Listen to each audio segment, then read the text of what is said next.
Pessoal, como eu sempre falo, né, sobreviventes do INSS. Hoje somos sobreviventes no Brasil, não é só no INSS.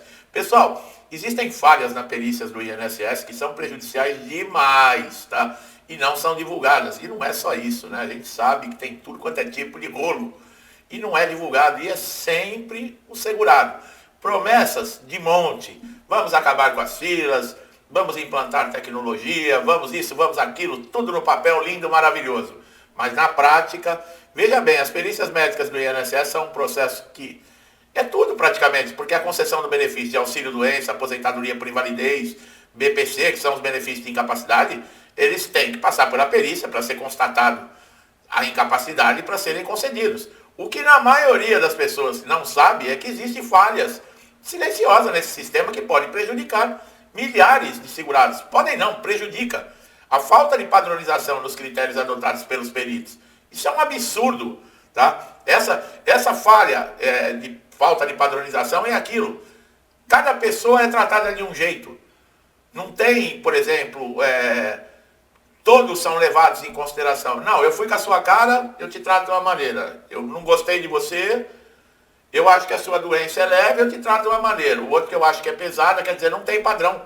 Essa falha estrutural afeta diretamente a justiça, a eficiência no processo, pois cada perito pode interpretar a mesma condição de saúde de forma completamente diferente, é o que eu acabei de falar. Ah, mas espera um pouquinho, as doenças não são iguais e as pessoas não são iguais, mas a maneira de tratá-las devem ser iguais.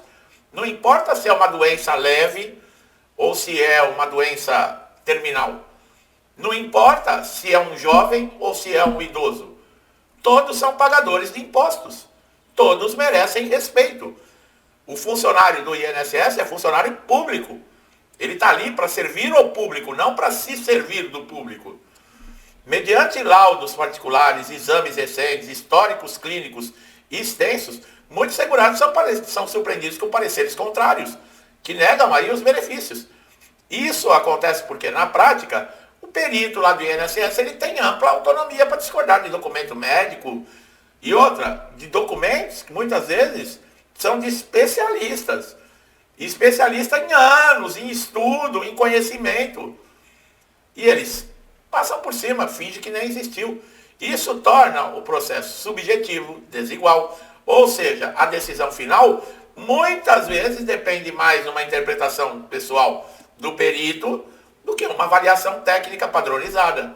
E o perito está ali para ele julgar o que ele acha ou as evidências que estão na mão dele.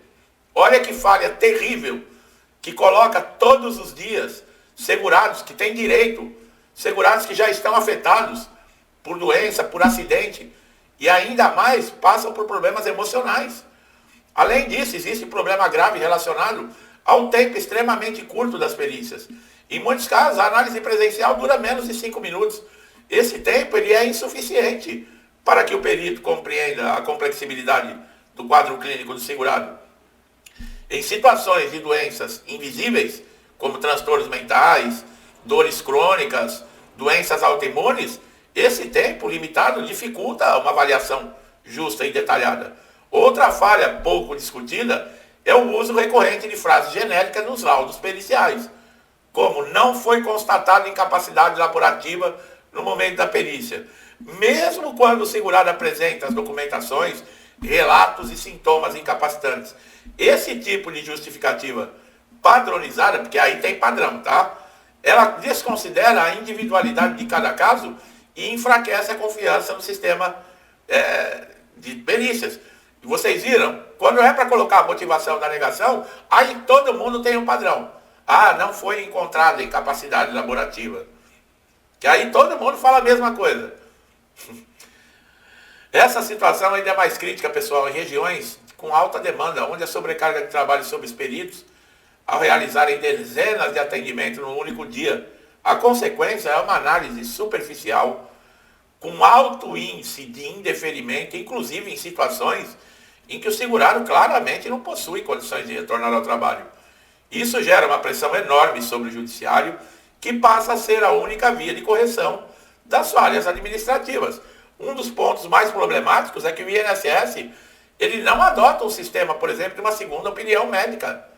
Quando o segurado é negado por um perito, ele não tem a possibilidade, por exemplo, de passar por uma nova perícia com outro profissional antes de recorrer à justiça. Isso limita o direito do contraditório, da ampla defesa, dentro da própria esfera administrativa do INSS, forçando o quê? Ações judiciais. Há também aí o descompasso da realidade, né, do trabalhador informal. Os critérios utilizados por esses peritos. Muitos peritos exigem provas materiais de que o segurado está incapacitado para atividades específicas, mas não levam em conta, por exemplo, trabalhadores informais e autônomos, como diaristas, vendedores ambulantes, agricultores. Nem sempre essas pessoas têm acesso a exames, a atestados detalhados, e a ausência dessa documentação ela não pode ser usada como um critério absoluto para dizer se está incapacitado ou não. E o exame ali, o toque, isso não quer dizer nada? É a mesma coisa que você chegar numa consulta médica, seja no SUS, no convênio, em qualquer lugar, você for falar para o médico teu problema, ele fala, não precisa falar nada, não. E aí ele fica olhando, escreve alguma coisinha e te manda sair da sala. É assim que funcionam as perícias do INSS. Isso se chama perícia? Isso para mim pode ter qualquer nome, menos perícia. Perícia, o que é? É detalhamento. Perícia é examinar. Perícia é verificar condições. É diagnosticar. Isso é perícia. O que é feito no INSS não é perícia. Outra fala que a maioria, né, das perícias realizadas por profissionais de medicina generalistas, sem especialização de condições alegadas pelo segurado. Quer dizer, não é um perito especialista na área, desculpa, em que o segurado tem o problema. Então o que acontece? Um clínico geral avaliando uma doença neurológica ou psiquiátrica.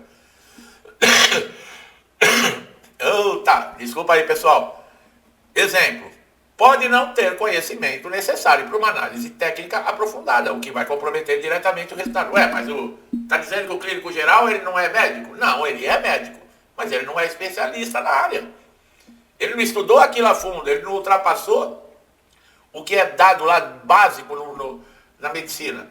Você pode estudar medicina, fazer a faculdade, você sai de lá clínico geral. Agora, para você ser um psiquiatra, para você ser um geneticista, você tem que se especializar. E aí a grande diferença. E muitas vezes, esse que teve uma parte superficial, que é o clínico geral, ele descarta toda a atuação, todo o trabalho que é feito por um especialista. E o sistema permite isso. Isso é que é o mais absurdo de todas as coisas, tá? E essa opacidade dificulta a contestação, impede que o segurado entenda quais são os elementos que foram considerados insuficientes ou inconsistentes. Quer dizer, a comunicação entre o segurado e o INSS também é falha. Muitos não sabem se tem direito a recorrer, a entrar com recurso, se pode ir para a justiça ou não. É aí que entra o meu trabalho aqui, né, pessoal? Também é importante destacar que existe uma pressão institucional direta por parte do INSS para conter gastos. Nossa, essa mudança de tempo, hein, gente? Tá pegando, hein? O que, embora não seja declarado, tá? Influencia o comportamento por parte dos peritos. O corte de benefício muitas vezes é incentivado como forma de economia. Olha o absurdo para os cofres públicos, o que compromete a imparcialidade das avaliações. E meter a mão sem autorização no dinheiro de segurados, de aposentados e pensionistas, também, isso também é para a economia do INSS. Há denúncias recorrentes de segurados que tiveram perícias encerradas sem sequer serem examinados adequadamente. Mas isso aí você pode colocar, 80% das perícias são assim. Alegam que o perito apenas olhou, fez uma ou duas perguntas quando faz, né? E concluiu o atendimento. Isso demonstra descaso inaceitável com a dignidade de qualquer pessoa. Outro ponto grave é a ausência de fiscalização independente sobre o trabalho desses peritos. Eu já cansei de falar sobre isso. O perito lá no INSS ele é considerado Deus. O que ele fala, acabou. É a verdade, e acabou. Não tem ninguém para contestar, não tem ninguém acima dele. Não é à toa que ele trata as pessoas, né, que infelizmente, ele pega muita gente que não sabe, né, os direitos que tem e os limites até onde esse cara pode chegar, esse perito pode chegar com você e acaba abusando. Até que ele pega alguém que conheça, né? E eu não estou falando a questão de violência, até que ele pega alguém que conheça os seus direitos. e põe uma viatura de polícia com testemunha do desrespeito, da falta de ética e entra com processo em cima do CPF dele, entendeu? Pede danos morais, danos materiais, arregaça a vida do cara, que aí o caldo entorta, né? Mas quando ele pega aquelas pessoas humildes, coitados, que não tem informação, aí eles deitam e rola mesmo. Eles se acham que são os deuses do Olimpo. E não tem uma fiscalização séria, né? Que não tem fiscalização nem para saber se estão metendo a mão no dinheiro que não foi autorizado. Vocês imaginam se vai ter fiscalização para perito do INSS, né? Bom, esses impactos, tanto se fala em impacto social, injustiça social, isso e aquilo, só que esses caras que ficam discursando essa justiça social são os que menos interessados estão em fazer justiça, porque eles ganham milhões em cima dessa conversinha. E tem gente que ainda cai nesse papo. Bom, famílias que estão sem renda no INSS, pessoal, procure um advogado, existe a Defensoria Pública, entre com ação na Justiça. Nós temos vídeos aqui no canal que eu oriento tudo, tá? Você que tem que ter interesse em assistir. Eu faço a minha parte, em trazer aqui o conteúdo. Agora tem gente que, eu não tenho paciência, mas tem paciência de ficar perdendo tempo de assistir um BBB da vida na rede esgoto, 2, 3 horas, aprendendo sacanagem, safadeza, trairagem, pilantragem, tudo que não presta, aí tem paciência. Agora 10, 15 minutos para garantir uma renda na sua casa, pelo menos pro básico, aí você não tem paciência. A escolha é de cada um. Meu amigo e minha amiga, infelizmente isso acontece, é verdade, pessoal, que eu tô falando, tá?